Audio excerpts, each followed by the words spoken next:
আসসালামু আলাইকুম। দীর্ঘ ১২ ঘন্টার যাত্রা শেষ করে বাংলাদেশ থেকে সোজা এসে পৌঁছেছি লন্ডনের লিটন এয়ারপোর্টে।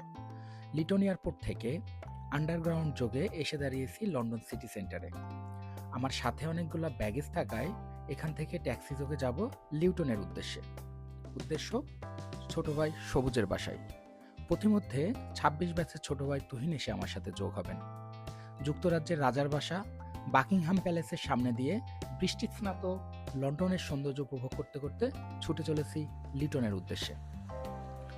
লন্ডনে এটি আমার দ্বিতীয় সফর। লম্বা জার্নি শেষ করে সারাদিন সবুজের বাসায় বিশ্রাম নিলাম। এখন উদ্দেশ্য লন্ডন শহর দেখার।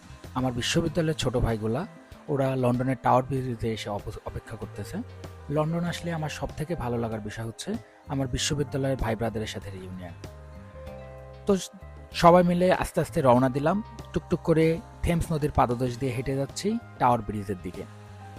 লন্ডন এ যেন ইংল্যান্ডের নয়, সমগ্র পৃথিবীর রাজধানী।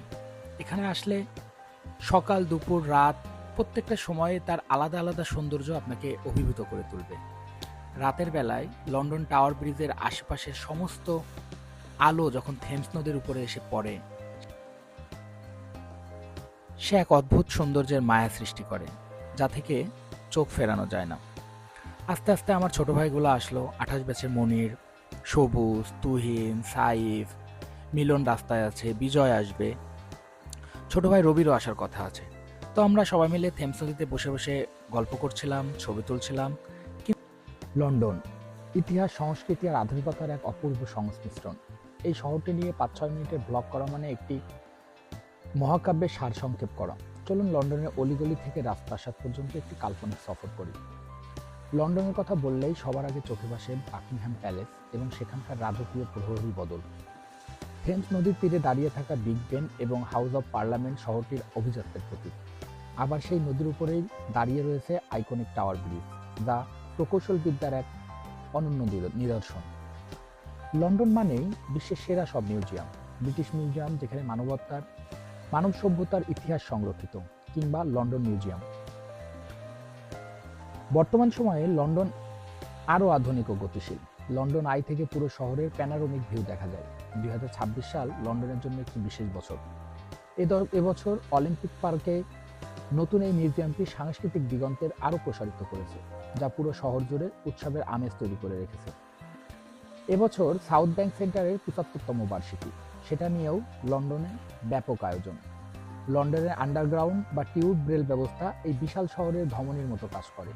প্রায় ১৫০ বছর ধরে দাঁড়িয়ে থাকা এখানকার আন্ডারগ্রাউন্ড রেল আমার কাছে মানব ইতিহাসের সবথেকে বড় আবিষ্কার মনে হয়। লন্ডন একটি বিশ্বজনীন বা কসমোপলিটান শহর। এখানে আপনি বিশ্বের প্রায় সব দেশের ভাষা ও খাবার পাবেন। একদিকে বড় মার্কেটের ফ্রেশ খাবার, অন্যদিকে কভেন্ট গার্ডেনের স্ট্রিট পারফরমেন্স। লন্ডন আপনাকে এক মুহূর্তের জন্য বিরক্ত হতে দিবে না। শহরটি ইট পাথরের জঙ্গল নয়। হাইড পার্ক, রিজেন্ট পার্ক বা সেন্ট জেমস পার্ক লন্ডনের ফুসফুস হিসাবে কাজ করে। ব্যস্ত শহরের মাঝখানে এই সবুজ চত্বরগুলো প্রশান্তির এক পরম আশ্রয়। লন্ডন এমন এক শহর যা কখনো পুরানো হয় না।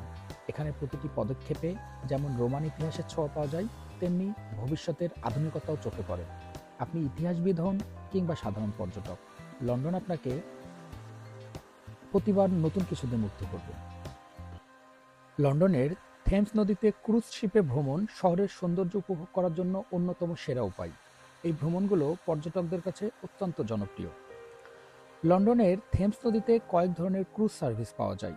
আপনি যদি ৩০ মিনিট থেকে ২ ঘন্টার সব বড় বড় ল্যান্ডমার্ক যেমন বিগ বেন, লন্ডন আই এবং টাওয়ার ব্রিজ দেখার জন্য ক্রুজ শিপে ভ্রমণ করতে চান, তাহলে সাইট সিইং ক্রুজ আপনার জন্য বেস্ট অপশন।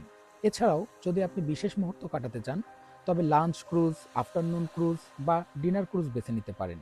৩ থেকে ৪ কোর্সের খাবার এবং লাইভ মিউজিকের ব্যবস্থা থাকে। সাধারণত এই বিশেষ ক্রুজগুলোতে ১০০ থেকে ১২০ পাউন্ড ভাড়া নিয়ে থাকে। আর আপনি যদি সাইট সিইং করার জন্য ক্রুজে ভ্রমণ করে থাকেন, তাহলে তার খরচ আসে ২৫ থেকে ৩৫ পাউন্ডের মতো। দর্শক, সারাদিনের ঘোরাঘুরি শেষে এখন এসে পৌঁছেছি হোয়াইট চ্যাপেল। হোয়াইট চ্যাপেল পুরোটাই বাংলাদেশিদের এলাকা। এখানে আসলেই পরিচিত আপনি যত মানুষ দেখবেন সব বাংলাদেশি।